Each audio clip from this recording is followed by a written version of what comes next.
একের পর এক ঘটছে খুন-খারাপি, চুরি, ডাকাতি আর ছিনতাই। অপরাধের এই স্বর্গরাজ্য কুষ্টিয়ার সীমান্তবর্তী উপজেলা দৌলতপুর। আধিপত্য বিস্তার ও রাজনৈতিক দ্বন্দ্বে বেড়েছে বিরোধ ও মামলা মোকদ্দমা। উদ্বিগ্ন মানুষ সেজন্য প্রশাসনের নিষ্ক্রিয়তাকে দোষছেন। কুষ্টিয়া প্রতিনিধি শরীফুল ইসলামের পাঠানো তথ্য ছবি নিয়ে ডেস্ক রিপোর্ট। প্রকাশ্যে ছিনতাই, অস্ত্রের মহড়া ও হামলা নিত্যদিনের ঘটনা হয়ে দাঁড়িয়েছে দৌলতপুরে। আধিপত্য বিস্তার, রাজনৈতিক বিরোধ এবং মাদক ব্যবসা সহ নানা কারণে ঘটছে হামলা, মামলা এবং হত্যাকাণ্ড। ৫ আগস্টের পর ইউপি চেয়ারম্যান সহ অন্তত ৬টি হত্যাকাণ্ড, প্রকাশ্যে ৮ থেকে ১০টি ছিনতাইয়ের ঘটনা, চরের বাথান থেকে ৪৬টি মহিষ লুট, ডজনেরও বেশি গরু চুরির ঘটনা ঘটেছে।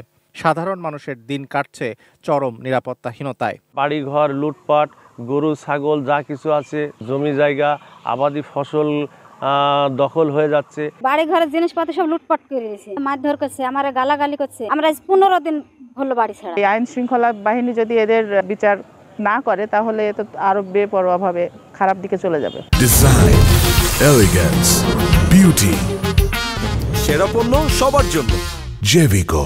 যে কোনো উন্নয়ন কাজেও ঠিকাদারকে হুমকি, মোটা অঙ্কের চাঁদা চেয়ে উড়ো চিঠি, থানায় অভিযোগ দিয়েও মিলছে না প্রতিকার। চিঠি দিয়ে গেছে, চিঠিতে বলে গেছে 50 লক্ষ টাকা না দিলে কাজ বন্ধ থাকবে। রাস্তার উপরে গুলি করেছে এবং আমাদের একটা ছেলেকে অনেক মারধর করছে। আর মিস্ত্রিদের উপর আতঙ্কিত হামলা করে। ছেলেবেলার কাছে বেশ 8টা টাচ ফোন নিয়ে গেছে, অ্যান্ড্রয়েডের 40,000 মতো টাকা ছিল নিয়ে গেছে। প্রশাসন কোনো কাজ করছে না, পুলিশ প্রশাসন একবারে নিষ্ক্রিয়।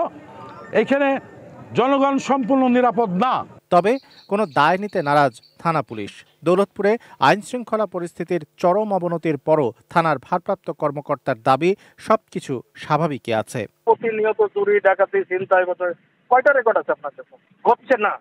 আপনি কথাগুলো আমার মনে হয় যে অথেন্টিক ভাবে বলেন, আমি তার উত্তর দিব। কুষ্টিয়ার দৌলতপুরে অপরাধ প্রবণতা বেড়ে যাওয়ায় আইন শৃঙ্খলা পরিস্থিতি নিয়ন্ত্রণে প্রশাসনের ভূমিকা নিয়ে জনমনে নানা প্রশ্ন।